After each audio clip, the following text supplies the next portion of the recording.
देखो madam, rate तो कम होगा नहीं, सर्विस भी तो फुल नाइट दे रही हूँ।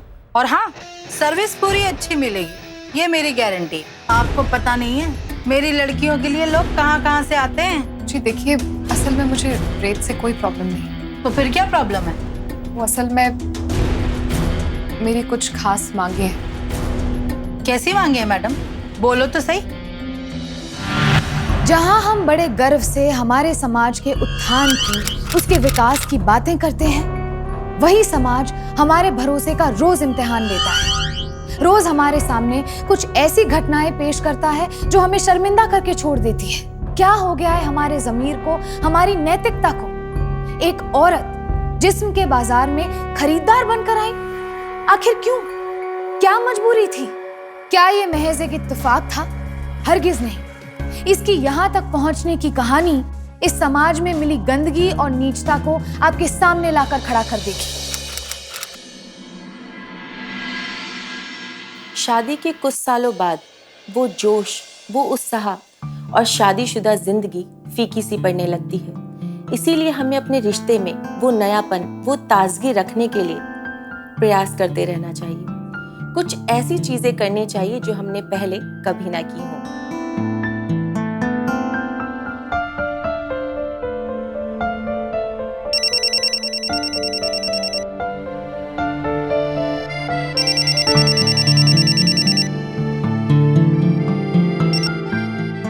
हाय ऋतु, अब बबलू सो गया क्या?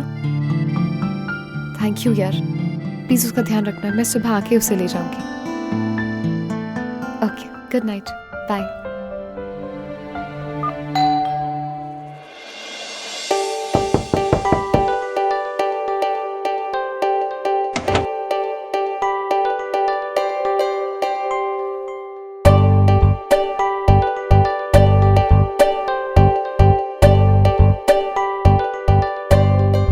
होश उड़ गया ना? वो कैसी लग रही है? बबलू कहाँ है? ऋतु के घर गया। आज हमें डिस्टर्ब करने वाला कोई नहीं। नहा धो के फ्रेश हो जाओगे? क्या कर रही हो तुम? हाँ, सारा दिन काम करके थका हारा मैं घर आया हूं और तुम्हें ये सब सोच रहा है? और ये कैसे कपड़े पहन रखे हैं? जानती हो किस टाइप की लड़कियां ऐसे कपड़े पहनती हैं?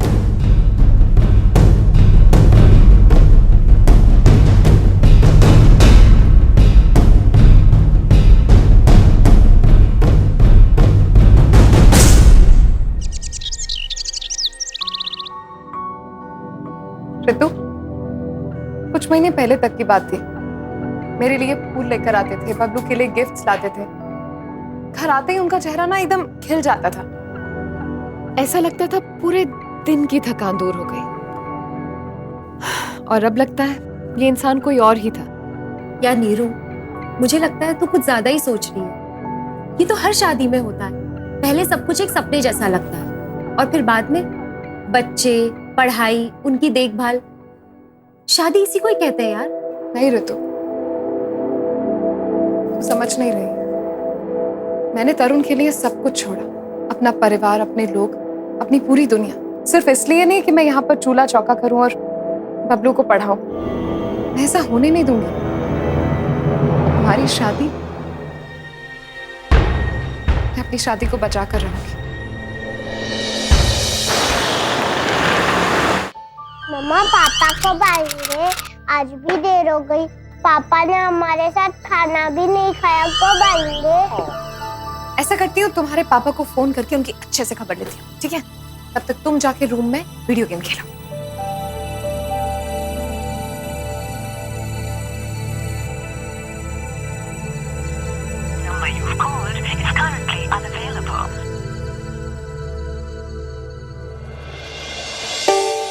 ठीक है जनाब, आप खाने के पास नहीं आएंगे। खाना तो आपके पास आ सकता है ना? मैं भी तो देखूं ऐसा क्या काम करते हैं आप ऑफिस में।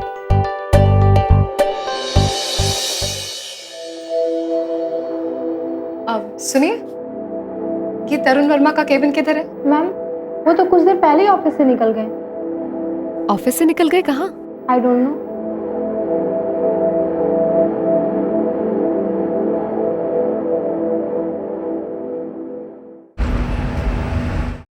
झूठ, धोखा, इनकी बुनियाद पे रिश्ते ज्यादा दिन नहीं टिकते।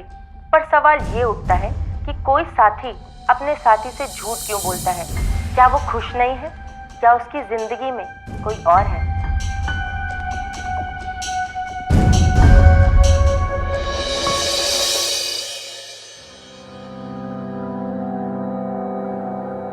अरे तुम आ गए, इतनी देर कैसे कर दी? काम कर रहा था यार, और क्या।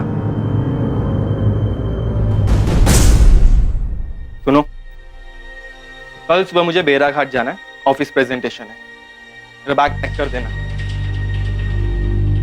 और अभी खाना लगा दो, बहुत तेज भूख लगी।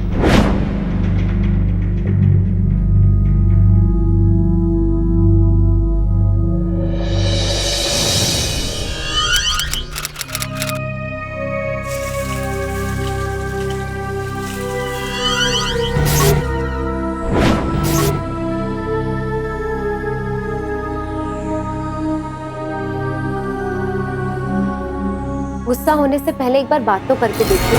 हो सकता है जैसा तू सोच रही हो वैसा कुछ भी ना हो। जरूर कोई गलतफहमी है, तू एक बार बात कर ले।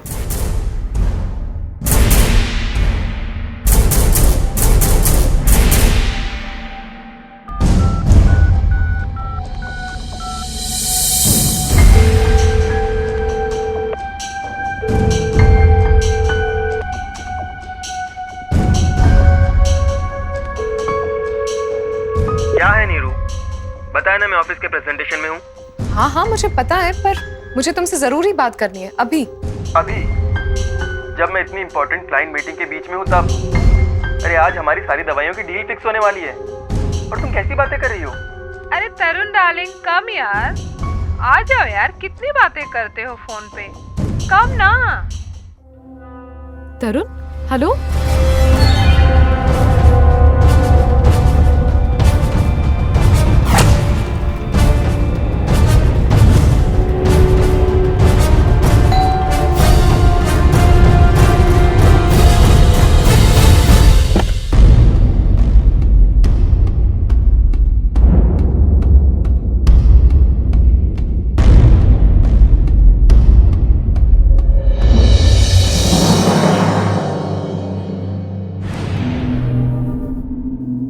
तरुण के बिल पर ये अननोन नंबर किसके है?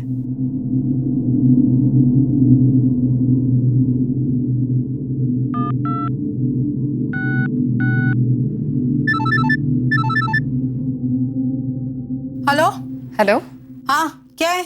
जी ये कहाँ का नंबर है? कहाँ का नंबर है मतलब? फोन तूने किया है, पूछ मुझसे रही है तू है कौन? जी मैं सुनीता बोल रही हूँ। तो मैं क्या करूँ? क्या चाहिए तुझे? जी दरअसल मुझे इस नंबर से मिस कॉल आया था। किसने नंबर दिया तुझको? तरुण शायद रॉन्ग नंबर है। फोन काट दिया।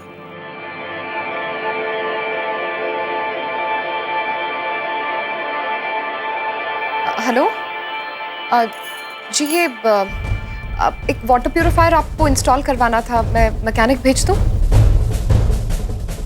नहीं, आपने ऑर्डर नहीं किया। अब आई थिंक आपने नाम क्या बताया, आपका एड्रेस? ओह अच्छा, शायद रॉन्ग नंबर लग गया। Okay, I am sorry.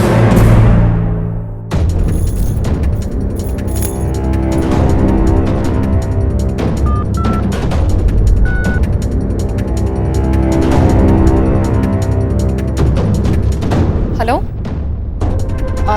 जी आप जेबी फाइनेंसेस में काम करती हैं? Okay okay. आपका नाम क्या बताया आपने? सॉरी शायद रॉन्ग नंबर लग गया। आपकी आवाज़ नहीं आ रही। Hello hello.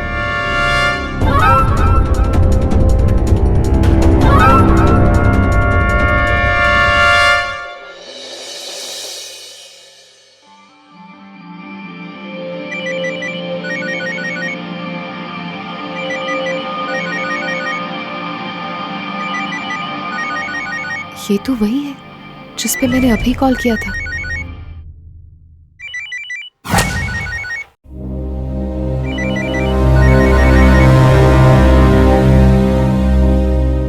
हेलो, अरे तेरे को वर्मा साहब ने नंबर दिया है क्या? अपने तरुण वर्मा साहब ने। आप तरुण वर्मा को जानती? अरे अपने रेगुलर कस्टमर को कोई भूल सकता है क्या? पहले बताना चाहिए था ना। तेरे को नौकरी चाहिए क्या? हाँ, नहीं, वो अच्छा अच्छा, पहली बार है। पहली बार में सब हिचकिचाते हैं। एक बार काम शुरू होगा ना, धीरे धीरे सब ठीक हो जाएगा। कैसा काम? अच्छा अच्छा, रेट पूछ रही है। देख,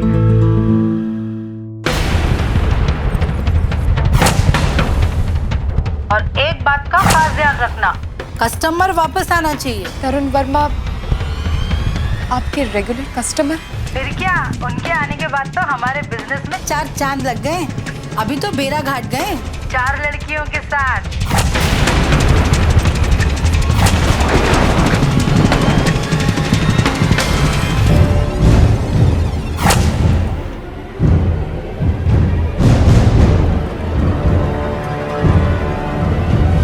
मम्मी पापा हमारे साथ क्यों नहीं आ रहे? बेटा, क्योंकि आपके पापा बहुत ही गंदे इंसान हैं। अब हम यहाँ नहीं रहेंगे।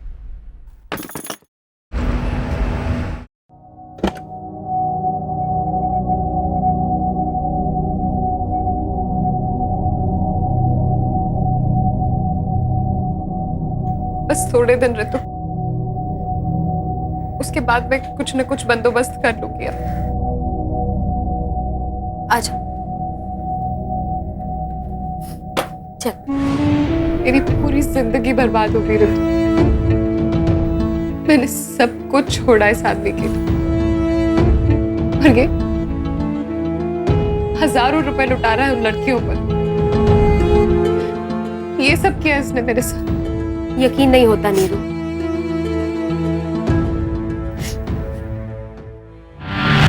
कोई क्यों एक हंसते खेलते परिवार से जिंदगी भर की खुशियों से दूर भागेगा? आखिर क्यों? क्या कमी थी तरुण की जिंदगी में? एक बीवी जो उससे बेहद प्यार करती थी और एक बच्चा जो दिन रात उसकी राह देखता था। ऐसा परिवार बड़ी किस्मत वालों को मिलता है। क्या तरुण को इनकी बिल्कुल कदर नहीं थी? झूठ और धोखा रिश्तों में ऐसी दरार डाल देते हैं जिसे वापस जोड़ पाना नामुमकिन के बराबर हो जाता है। क्या नीरू का यकीन वाकई में तरुण का सच था, या इसके पीछे भी कोई और राज छुपा था? कान खोल कर सुन लो तरुण, मैं तुम्हारे पास कभी वापस नहीं आने वाली, समझे तुम? नीरू, तुम कैसी बातें कर रही हो? क्या हो गया तुम्हें? नीरू, प्रॉब्लम क्या है? प्लीज मुझसे आमने सामने बातें तो करो नीरू, प्लीज। बात करूं तुमसे? तुम बात करने लायक बचे हो? मैं सब जानती हूँ तरुण। एक बात याद रखो, मुझसे और बबलू से दूर रहना, वरना पुलिस के पास जाने में मैं बिल्कुल हिचकिचाऊंगी नहीं। नीरू, मुझे तुमसे एक बहुत जरूरी बात।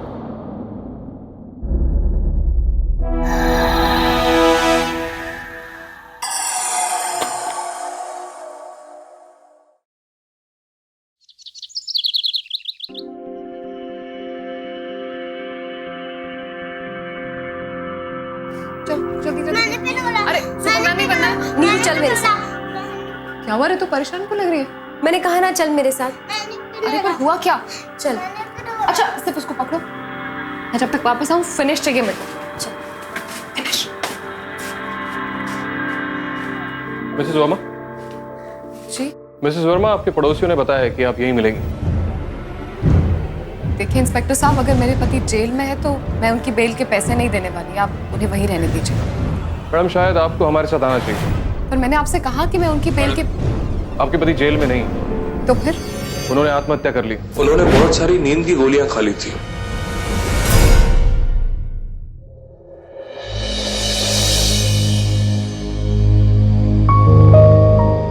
मुझे पता था कुछ ना कुछ गड़बड़ तो है। पिछली बार ही आया था तो कितना कमजोर लग रहा था, बस हमेशा अपने काम में लगा रहता था। नीरू जी, मैं समझ सकता हूँ आप पे इस वक्त क्या बीत रही होगी, लेकिन पूछना मेरा काम है। क्या आप हमें बता सकती हैं कि आपके पति की आत्महत्या की वजह क्या होगी? जी नहीं। इंस्पेक्टर साहब, आप प्लीज इन्हें थोड़ी देर के लिए अकेला छोड़ दीजिए। नीरू जी, अभिजीत तरुण का बॉस और ये उनके दोस्त। तो आप तरुण के बॉस हैं? अच्छा हुआ आपसे ये मुलाकात होगी।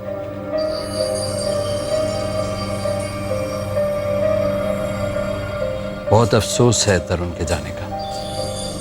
जो कुछ हुआ अच्छा नहीं हुआ। नीरू जी, हमारे दरवाजे आपके लिए हमेशा खुले हैं। हमारा पूरा सपोर्ट, सारी दुआएं आपके साथ हैं।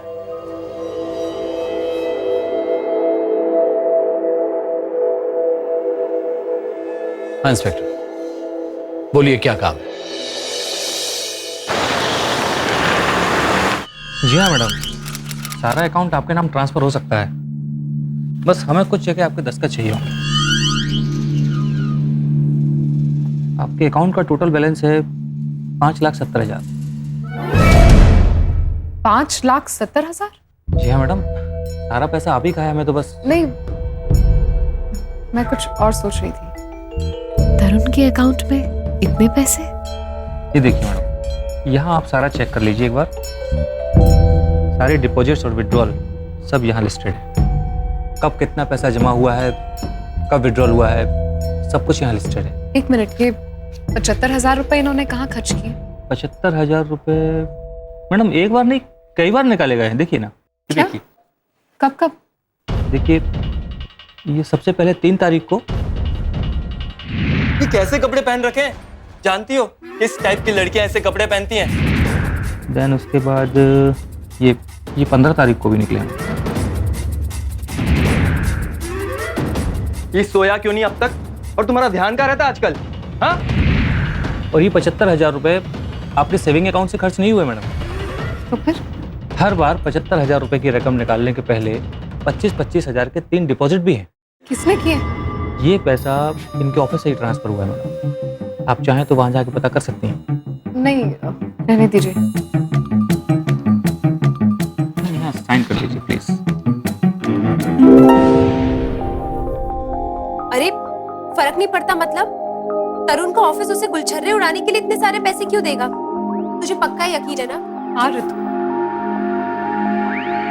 मुझे याद है वो हर दिन। वो रोज रात को देर से घर आता था, ऑफिस ट्रिप्स पर जाता था। रात भर जाकर मैंने उसकी राह देखी। और वो क्या कर रहा था? हजारों रुपए लुटा रहा था उन लड़कियों पर।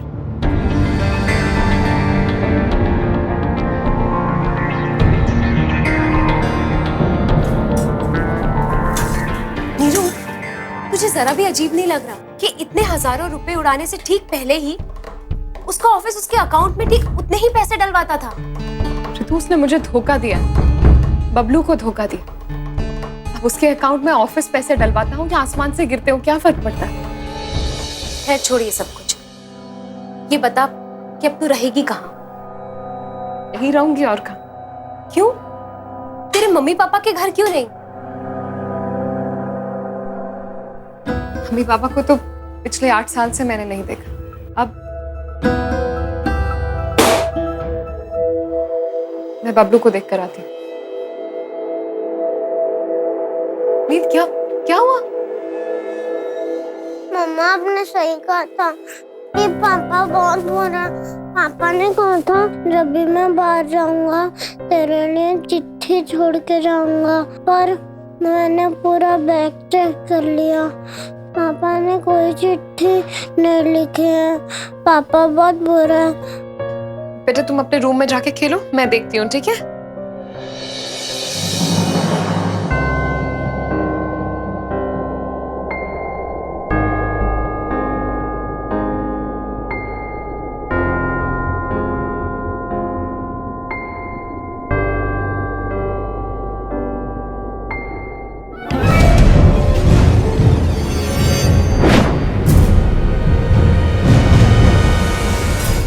ऋतु, क्या हुआ नीरू? ये देख। नींद की गोलियों की रसीद? ये तो वही रसीद है ना जो तरुण भैया ने। इस पर डेट देख, 1 महीना पहले की। मतलब तरुण भैया ने 1 महीना पहले ही इतनी सारी नींद की गोलियां खरीद कर रखी थी। मगर तुम दोनों का झगड़ा तो सिर्फ 2 दिन से चल रहा था ना? नीरू, मुझे लगता है तुझे पुलिस के पास जाना चाहिए। नहीं ऋतु, मुझे लगता है मुझे तरुण के ऑफिस जाना चाहिए। हम सब सुन के चौंक गए थे। बहुत मेहनती और सच्चे दिल के इंसान थे तरुण सर। उनकी डेस्क जैसी थी, आज भी वैसी ही है। चलिए मैं आपको लेकर चलती हूँ।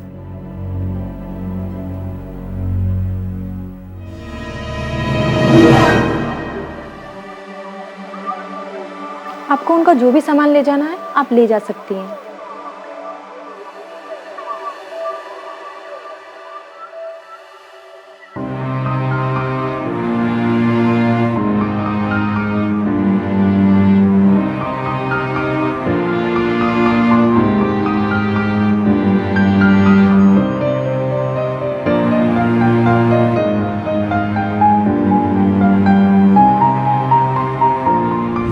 नीरू जी, आपको एक बात पता है? नहीं, बताइए। आपके जो बाल है ना,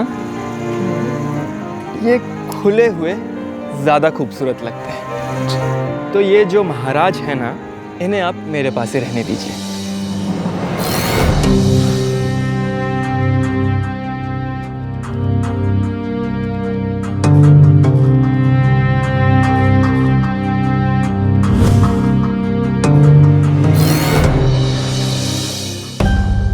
अरे यहाँ पे एक मिनट, ये ऐसे, ये वॉल्स है आपके येलो वाले, इस पे मत जाने दो, पिंक पे। हाँ, अरे आराम से आराम से। अरे पापा ये अच्छा नहीं बना। ये अच्छा नहीं बना? ठीक है, आप इस पे दूसरा बनाओ।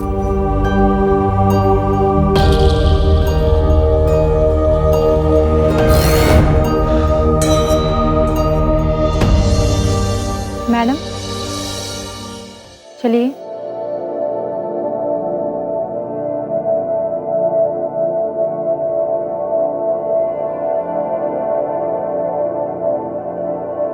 सुनिए, उनकी सैलरी तो 50,000 थी ना? जी हाँ। तो हर महीने उनके अकाउंट में 75,000 रुपए कहाँ से आते थे? असल में जो क्लाइंट एक्सपेंडिचर है उसके अंदर से आते थे। क्या हुआ, कुछ प्रॉब्लम है? नहीं, एक्चुअली मैडम पूछ रहे थे कि जो 75,000 रुपए तरुण सर के अकाउंट में महीने के बीच में आते हैं वो कहाँ से आते थे? सुनो रवि, बाहर कुछ प्रिंट आउट रखे हैं, तुम वो लेके आओ। जी सर, जी सर। मैं इनके साथ बैठ। जी सर।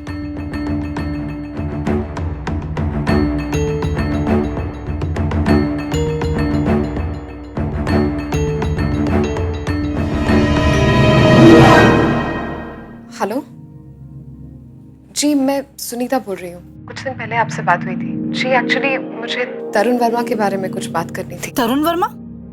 कौन तरुण वर्मा? आपने ही तो कहा था कि वो आपके रेगुलर कस्टमर थे। देखिए, मैं आपसे ये पूछना चाह रही थी कि वो आपके पास अकेले आते थे या उनके... अरे मैडम, मैं किसी तरुण वर्मा को नहीं जानती।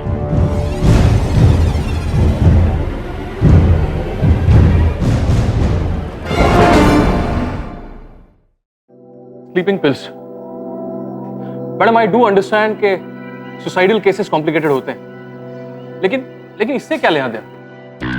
इंस्पेक्टर साहब, वो उनके ऑफिस में अगर... मैडम, ऑफिस में हम लोग सबसे पूछताछ कर चुके हैं, किसी को कुछ नहीं पता।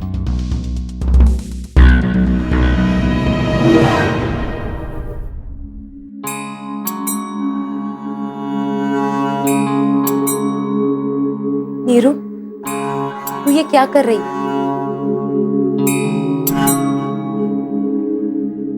और कोई रास्ता नहीं है। तू बबलू का ध्यान रख लेगी ना? तू बबलू की चिंता मत कर, अपनी सोच। इस उम्र में करना पड़ेगा ऋतु, बबलू के लिए करना पड़ेगा ऋतु। जब बड़ा हो जाएगा अपने पापा के बारे में सवाल पूछेगा, मेरे पास कुछ तो जवाब होना चाहिए ना। मैंने आपको उसी दिन कहा, आपको किसी भी चीज की जरूरत हो आप हमारे पास आ जाइए। फार्मास्यूटिकल कंपनी है, यहाँ चीजों की थोड़ी नॉलेज होनी चाहिए। पर सर, कोई तो ऐसा डिपार्टमेंट होगा ना जहाँ कोई भी ऐसा काम हो जो मैं कर सकूं। मैं कोई भी काम बहुत जल्दी सीख जाऊंगी। I understand that. Accounts department में बात करता हूँ, कोई ना कोई पोजीशन जरूर निकलेगी। हाँ, बहुत बहुत शुक्रिया सर।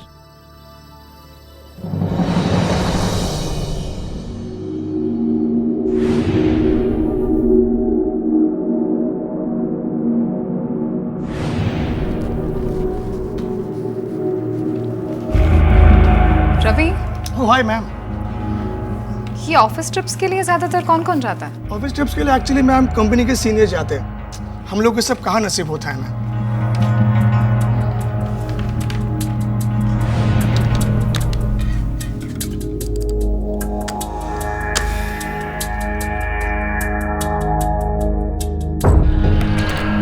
पानी। Thank you. वेलकम।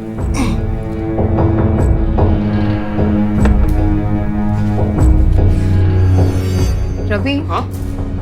ये क्लाइंट एक्सपेंसेस के बारे में तुम्हें कुछ पता है? ये पैसा कहाँ जाता है? नहीं पता।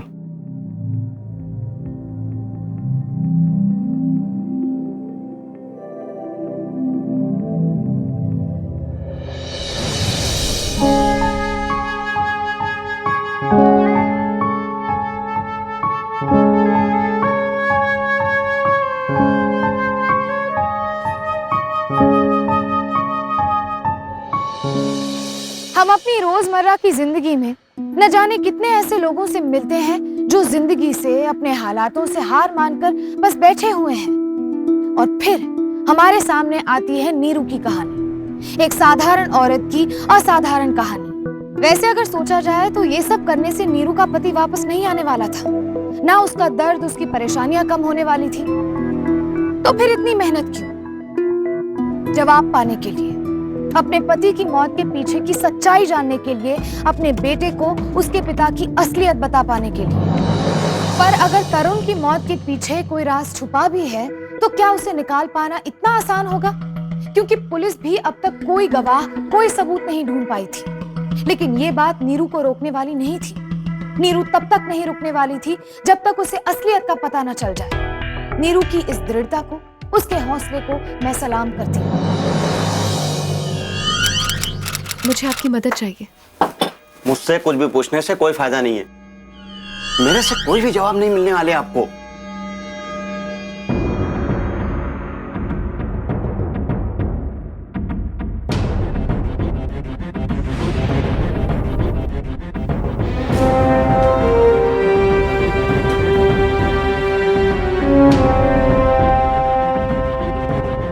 बुलाऊं पुलिस को? पुलिस? क्यों? क्योंकि तुमने मेरा नेकलेस चुराया है। कौन सा नेकलेस? ये वाला।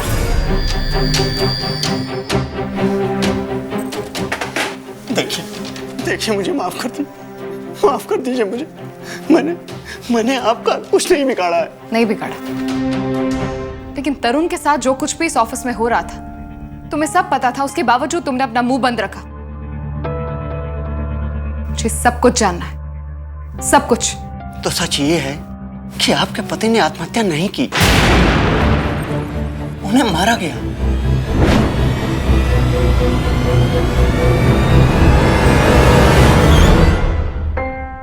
ऑफिस में उनके पहले दिन पे ही मैं उन्हें समझ गया था कि उनका यहाँ पे टिक पाना बहुत ही मुश्किल होने वाला है। यहाँ तो सिर्फ मोटी चमड़ी के लोग ही टिक पाते हैं। और आपके पति तो देखने में बेहद ही शरीफ आदमी लगते हैं। एक्सक्यूज मी सर, ये 75,000 रुपए मेरे अकाउंट में ये किस लिए सर? हाँ, वो कल क्लाइंट प्रेजेंटेशन है, उनकी खातेदारी में कोई कमी नहीं होनी चाहिए। Just take care. लेकिन सर इतने पैसे? राजू, तरुण के अकाउंट में पैसे ट्रांसफर हो गए। इसके साथ जाओ, समझाओ जरा। Go with him.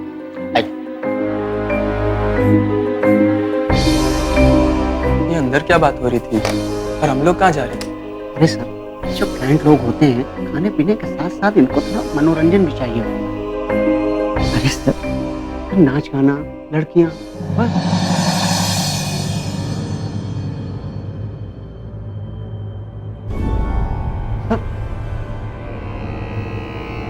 सर, ये आप मुझे किस काम के लिए भेज रहे हैं सर?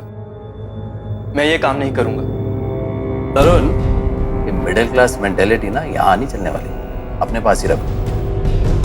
क्लाइंट को इम्प्रेस करने के लिए ये सब करना पड़ता है। तो सर हमारी सारी मेहनत, हमारा काम, हमारा प्रेजेंटेशन, ये सब बेकार है क्या सर? मेहनत कौन नहीं करता है? सभी करते हैं। फिर क्लाइंट हमारे पास ही क्यों आता है? हॉस्पिटल को हमारी दवाइयां ही क्यों बेचता है? बट सर ये सारी इलीगल एक्टिविटीज हैं। कौन सी सदी में जी रहे हो? हमें पैसे इसीलिए दिए जाते हैं कि हम क्लाइंट पर खर्च कर सकें, उनका ख्याल रख सकें। सब डॉक्यूमेंटेड है, नथिंग इज इलीगल। ले जाओ, समझाओ जरा। चलिए चलिए।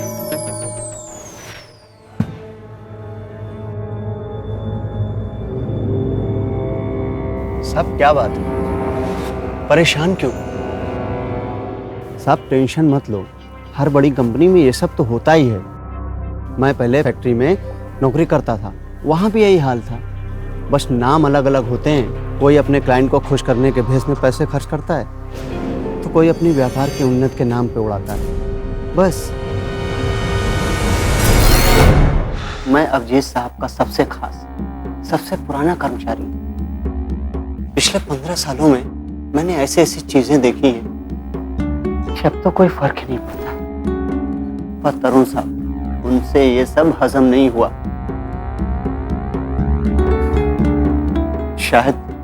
शायद उनका ज़मीर अभी भी जिंदा था।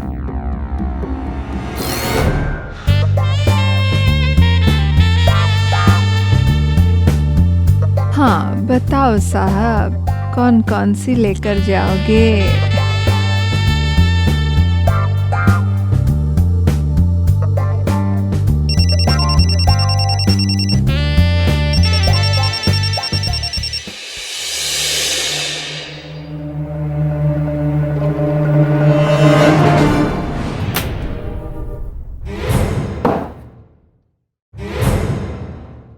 सर, मैं ये नौकरी छोड़ रहा हूं, अब और बर्दाश्त नहीं होता।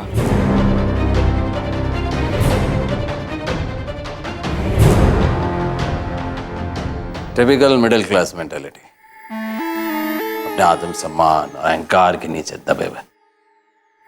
3 दिन देता हूं, सोच लो, वरना चौथे दिन तुम्हारा इस्तीफा मेरी टेबल पे होना चाहिए।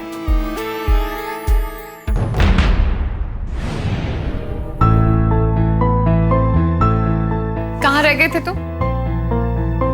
बबलू कितनी जिद कर रहा था कि तुम उसे लेके जाओगे। पता है कितना परेशान कर रहा था।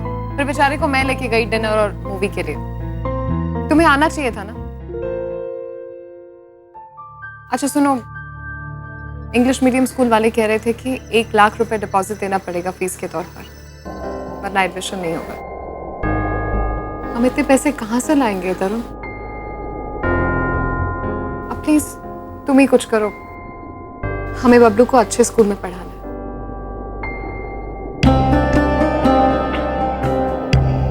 चलो फ्रेश हो जाओ, मैं खाना लगाती हूँ।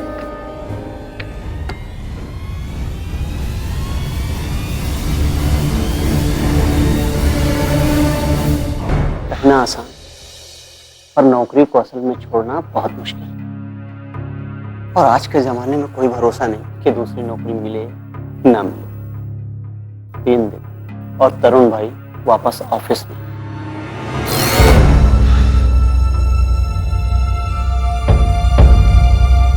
वेलकम बैक तरुण।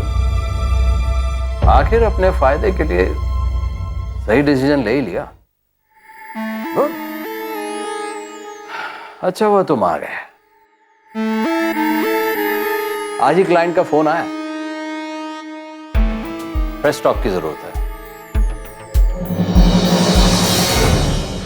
लड़कियों को लाना, उनको होटल तक पहुंचाना, सिर्फ यही उनका काम नहीं था। तरुण सर की जिम्मेदारियां बढ़ गई थी।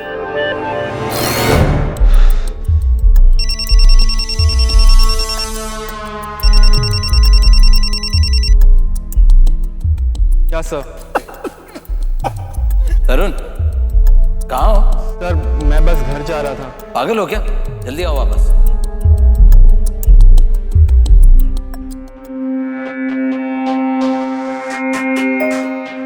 Yes sir. तरुण ये क्या है? मैडम से बोलो कैसी लड़की भेजी है।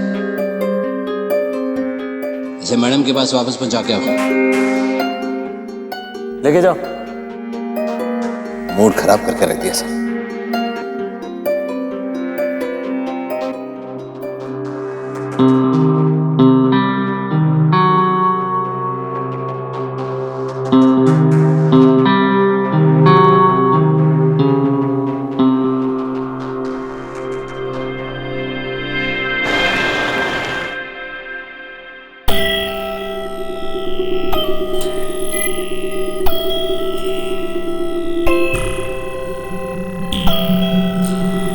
अरे मेरे हीरो चिकने, चल तेरे को चिकनी बुला रही है, चल मेरे साथ। छोड़ो मुझे। है ना, मजे करेंगे अपन। छोड़ो मुझे। चल ना।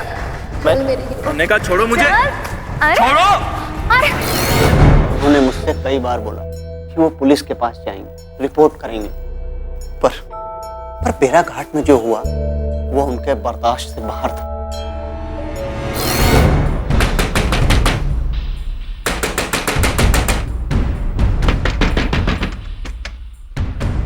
तरुण भैया जल्दी चलिए, प्रॉब्लम हो गई। क्या हो गया? पता नहीं, आइए आइए।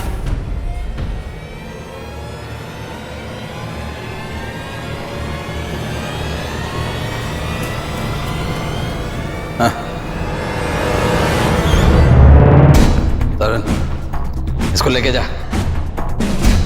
लेकिन सर, अगर पुलिस ने देख लिया तो प्रॉब्लम हो जाएगी।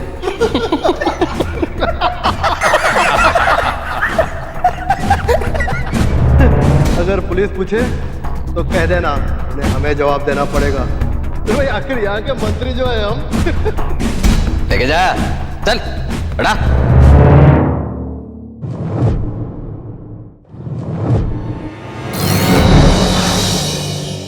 ये तो आत्महत्या नहीं है ना दीदी, ये तो सरासर हत्या है जो बॉस और सिस्टम ने मिलकर की। नीरू, तुम कैसी बातें कर रही हो? तुम बात करने लायक बचे, मुझसे और बबलू से दूर रहना। नीरू,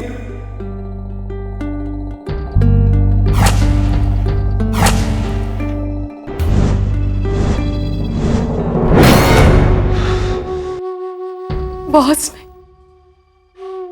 सिस्टम और मैंने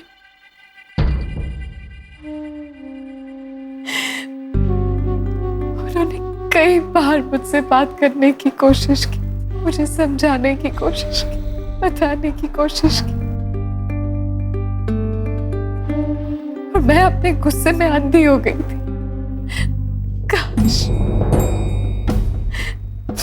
काश मैंने एक बार उनकी बात सुनी होती।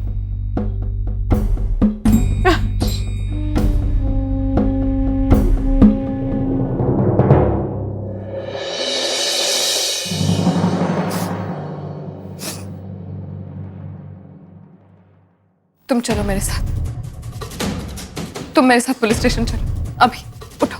आपने सुना नहीं कि मैंने क्या कहा? पुलिस कुछ नहीं कर सकती। अगर पुलिस के पास जाने से कोई फायदा होता तो आज तरुण भैया जिंदा होते।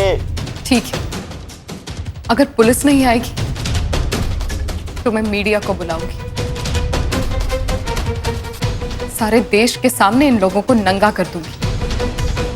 सारे न्यूज चैनल्स पर दिन रात इन लोगों की काली करतूतें चलेंगी। अगली पार्टी कब, कहाँ है? अब जिस सबने तो मुझसे कल ही नई लड़कियां लाने के लिए कहा।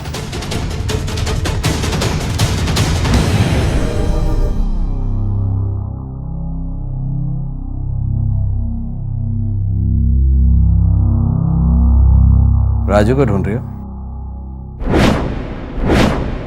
वो अचानक एक लंबी छुट्टी पे चला गया, बहुत दूर।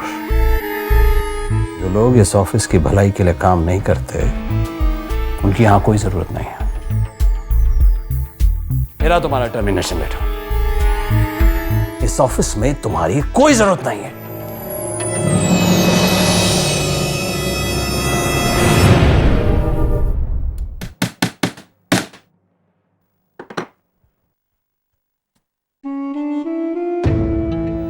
पापा की फोटो क्यों लगा रहे हो? पापा तो सबसे बुरे इंसान है ना?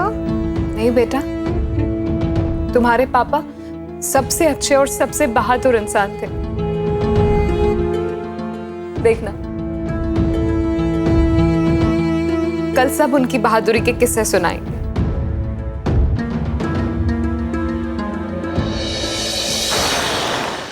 देखो मैडम, रेट तो कम होगा नहीं। जी देखिए, दरअसल मुझे रेट से कोई प्रॉब्लम नहीं है। तो फिर क्या प्रॉब्लम है? तो असल में मेरी कुछ खास मांगे हैं। कैसी मांगे हैं मैडम? बोलो तो सही। एक मिनट।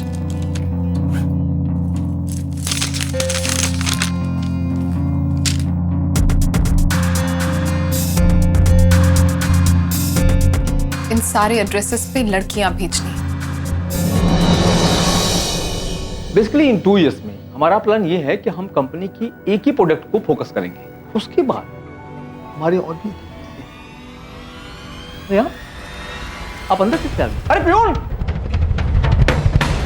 ये क्या है? मुझको ना प्लीज कांटेक्ट दे दीजिए। लेकिन किस कांटेक्ट की बात कर रही है? कौन सा कांटेक्ट? मैं बता रही हूँ आपको, मुझे कांटेक्ट दे दीजिए ना सर। अरे प्यून,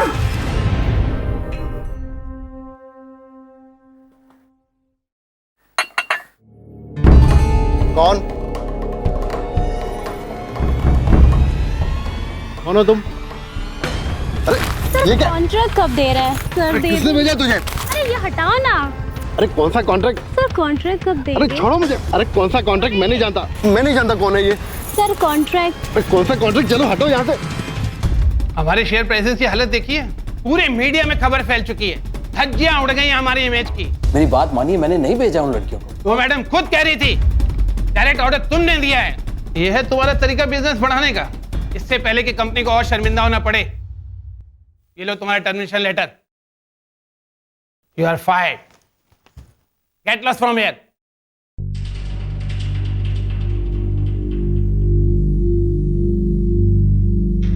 ये लो तुम्हारा termination letter. You are fired, get lost from here.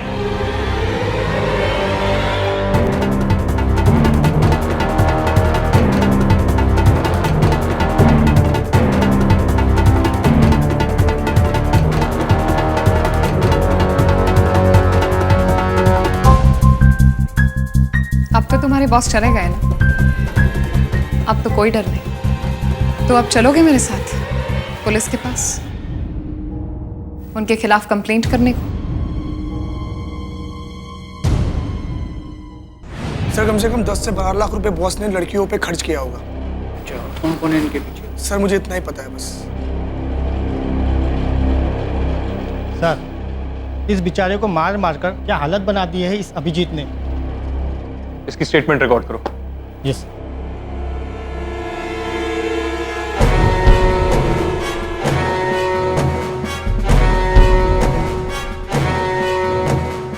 तुमने मेरे बेचारे पति को मजबूर किया इस दलदल भरे माहौल में रहने के लिए। अब मैंने तुम्हें मजबूर किया अपनी घिनौनी सोच के लिए पूरी जिंदगी इन सलाखों के पीछे काटने को। तुम जैसे लोगों की यही असली जगह है। अभिजीत अकेला इसका जिम्मेदार नहीं है, गलती सिस्टम की भी है जो किसी आदमी के हुनर, उसकी मेहनत को नजरअंदाज करते हैं और ऐसे लोगों को बढ़ावा देते हैं जो अपने स्वार्थ और अपने शौक को पूरा करने के लिए दूसरों का गलत फायदा उठाते हैं। अभिजीत और उसके क्लाइंट्स को आईपीसी के सेक्शन 306 के तहत तरुण को आत्महत्या करने पर मजबूर करने के जुर्म में 5 साल की सजा सुनाई गई। आज भी कई संस्थानों में ये अश्लील प्रथा जारी है और न जाने रोज कितने लोग इसकी वजह से घुट-घुट कर मर रहे होंगे। नीरू की तरह हमें भी इनके खिलाफ लड़ना चाहिए, इनके खिलाफ आवाज उठानी चाहिए। क्या पता हम किसी तरुण को बचा सके। इसीलिए अब हमें नहीं सहने ऐसे अत्याचार, क्योंकि इंडिया ने छेड़ दी है जंग जुर्म के खिलाफ। करनी होगी जुर्म पर जीत हासिल, क्योंकि अभी नहीं तो कभी नहीं। सावधान इंडिया, फाइट बैक नाउ।